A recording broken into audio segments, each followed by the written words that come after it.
The Episode Income Fund, being a global multi-asset fund, invests right across the range of global equity markets, from developed markets to emerging markets, and also across the universe of fixed income. So that includes developed market sovereign bonds, such as those issued by the US Treasury or UK gilts, and also investment grade corporate credit, high yield corporate credit, and then out to local currency emerging market sovereign bonds. So right across the investment spectrum. Our investment process starts with the price. And simply put, we look for two elements of that. We explore the price in terms of what it can tell us about valuation, and we explore it in terms of what it can tell us about investor sentiment and psychology. What we're really looking for is a margin of safety when we're investing that we can then take opportunities when the price moves, but the fundamental information that ordinarily determines the investment return doesn't. So we're looking for moves that are not fundamental and more behavioral based, such as when the market's getting a little too certain that it knows what's coming around the corner. Because we know that we can't tell what's around the corner for markets, but neither can anybody else. And so when we spot these opportunities, that's a flag for us to go looking.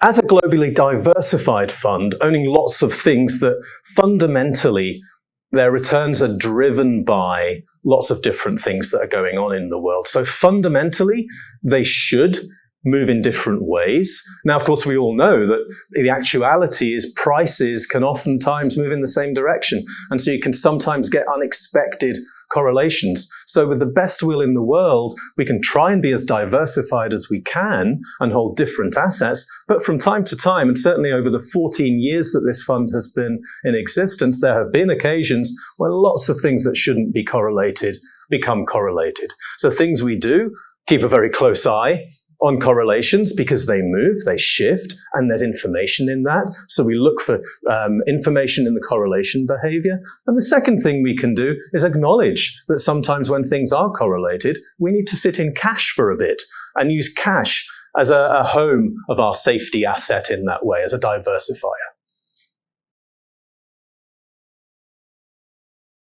There are no formal ESG requirements on the Episode Income Fund.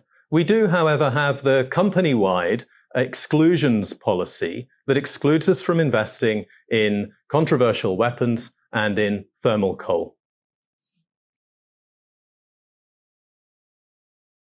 This fund could fit into a wider portfolio really in two ways. The first way is as a one-stop shop retirement solution. Ultimately, the Episode Income Fund has at its core the objective of growing income over time and growing capital. And so that retirement journey is really addressed by this product. However, depending on the client need, you could see this fund situated at the core with, on the one side, a more adventurous investment strategy, which has a higher return seeking and risk acknowledging solution. And on the other, a more conservative and cautious approach, as I say, with M&G Episode Income at the core.